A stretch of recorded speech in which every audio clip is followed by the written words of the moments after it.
Abdullah bin Mas'ud, sahabat Nabi, pecinta Al-Quran. Ada sahabat Nabi yang bernama Abdullah bin Mas'ud. Ia adalah orang ke-6 yang masuk Islam. Abdullah juga termasuk salah satu orang yang dijamin masuk surga. Nabi Muhammad sering memujinya karena kemampuan Abdullah dalam membaca dan memahami Al-Quran yang melampaui para sahabat lainnya. Sebelum masuk Islam, Abdullah bin Mas'ud menghabiskan masa remajanya sebagai pelayan Uqbah bin Abu Mu'aid. Dia bertugas untuk menggembala kambing milik tuannya setiap hari. Abdullah bin Mas'ud menjalaninya dengan hati yang ikhlas dan penuh kesungguhan. Saatnya berangkat ke padang rumput. Aku akan mencari rumput untuk kalian. Abdullah bin Mas'ud menjaga kambing sambil berteduh di bawah pohon kurma. Matanya selalu awas, tidak pernah lengah sekalipun. Keadaan aman. Aku bisa istirahat sejenak. Namun, tiba-tiba saja sudut matanya menangkap bayangan dua orang yang berjalan terburu-buru ke arah para kambingnya. Siapa ya mereka? Ada apa mereka kemari? Ternyata mereka adalah Nabi Muhammad dan Abu Bakar yang hendak bepergian. Nak, apakah kamu bisa memberi kami segelas susu? Maaf, saya hanyalah pelayan dan tidak berhak memberikan susu kambing ini. Nabi Muhammad dan Abu Bakar terkejut dengan kejujurannya. Padahal Abdullah bisa saja memberi susu itu karena tuannya tidak akan tahu.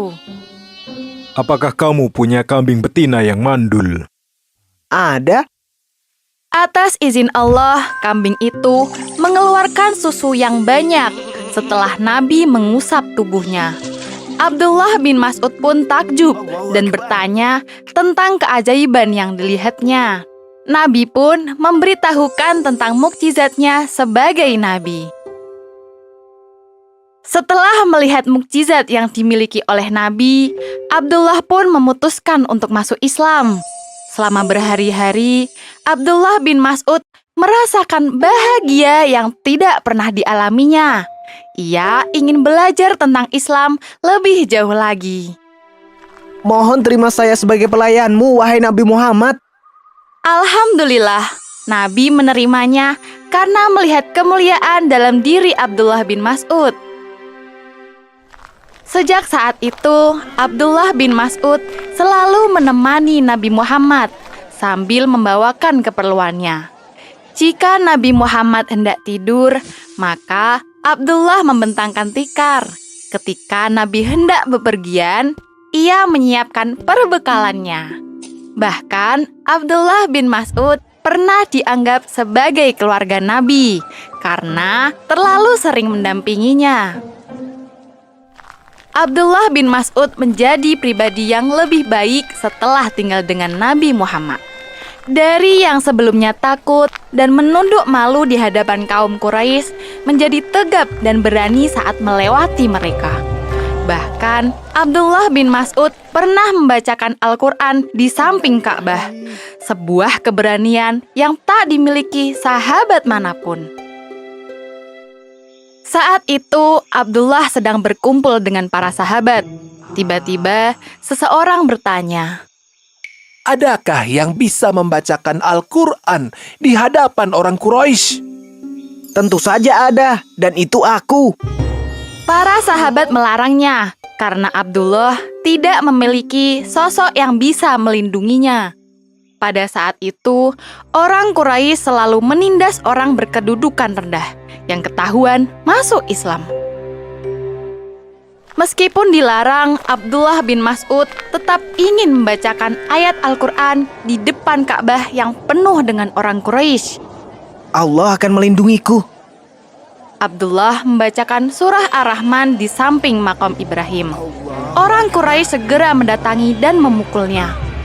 "Beraninya kau menyerukan ajaran Muhammad di sini, padahal kau hanya orang rendahan." Abdullah bin Mas'ud kembali ke tempat para sahabat dengan tubuh penuh lebam dan berdarah. Mereka pun bergegas merawatnya. Inilah alasan kami melarangmu. Aku akan melakukannya lagi jika kalian mau. Sungguh, musuh Allah kini semakin kecil di mataku. Setelah hijrah ke Madinah, Abdullah bin Mas'ud semakin giat belajar Al-Quran. Setiap kali ada ayat yang turun, ia menghafalnya lalu memahami isi dan alasan turunnya. Abdullah bin Mas'ud juga membacakan seluruh hafalannya setiap tahun kepada Nabi Muhammad. Begitulah cara Abdullah menjaga kemuliaan Al-Quran dengan sebaik-baiknya. Pada suatu sore, Abdullah bin Mas'ud sedang membaca Al-Quran di rumahnya. Suara itu terdengar oleh dua sahabat Nabi yang lewat samping rumahnya. Masya Allah, suaranya sungguh merdu. Nabi Muhammad pernah bersabda bahwa suara Abdullah seperti suara saat ayat Al-Quran turun. Benar sekali, Nabi Muhammad sering menjadikan Abdullah sebagai contoh. Seperti hari itu ketika para sahabat bertanya, Jika engkau sedang pergi, kemana kami harus belajar, wahai Nabi? Berpegang teguhlah pada apa yang diajarkan Abdullah bin Mas'ud. semenjak itu, para sahabat sering belajar Al-Quran dari Abdullah. Ilmu Abdullah terus-menerus bertambah, hingga suatu ketika Umar bin Khattab mengangkatnya sebagai khalifah. Aku amanahkan engkau untuk menjadi hakim dan penanggung jawab keuangan di Kufah, wahai Abdullah. Masya Allah, semoga Allah selalu membantuku dalam hal ini. Khalifah Umar memberikan jabatan itu kepada Abdullah bin Mas'ud bukan tanpa alasan. Ia percaya dengan kemampuan Abdullah memahami hukum Islam. Abdullah bin Mas'ud memahami Islam lebih baik daripada orang lain. Ia yakin Abdullah bin Mas'ud akan menjalankan sebaik-baiknya sesuai dengan ajaran Al-Quran. Bertahun-tahun berikutnya, Abdullah mengemban tugas mulia itu dengan sangat baik. Dia mengabdikan seluruh hidupnya demi masyarakat. Hal ini membuat para sahabat heran. Pada satu kesempatan, Khalifah Utsman pernah bertanya, Sebenarnya apa yang kau cari di dunia ini? Ampunan, Kau tidak ingin meninggalkan harta benda untuk anak cucumu? aku mendengar Nabi Muhammad bersabda, barang siapa yang membaca surat Al-Waqiah tiap malam, maka tidak akan pernah tertimpa kefakiran selamanya. Oleh karena itu, aku membiasakan anak cucuku untuk membaca surat Al-Waqiah setiap malam. Abdullah bin Mas'ud wafat pada 32 Hijriah dan dimakamkan di pemakaman Baqi.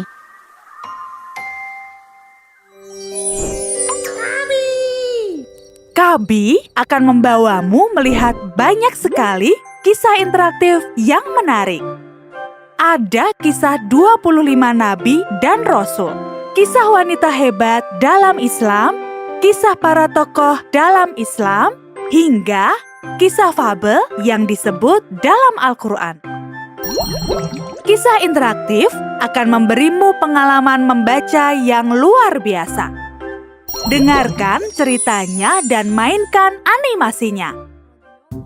Safiyah adalah seorang wanita yang istimewa. Di bawah didikan ayahnya, Safiyah What's wrong? pegang kuda. Jika dilihat, Safiyah mirip seperti seorang kesatria.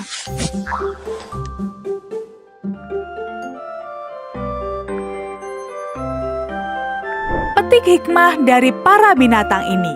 Kisah mereka abadi di dalam Al-Quran. Yuk kita mulai dengan membaca kisah Nabi Adam hingga Nabi Muhammad. Download aplikasinya di Google Play Store atau App Store.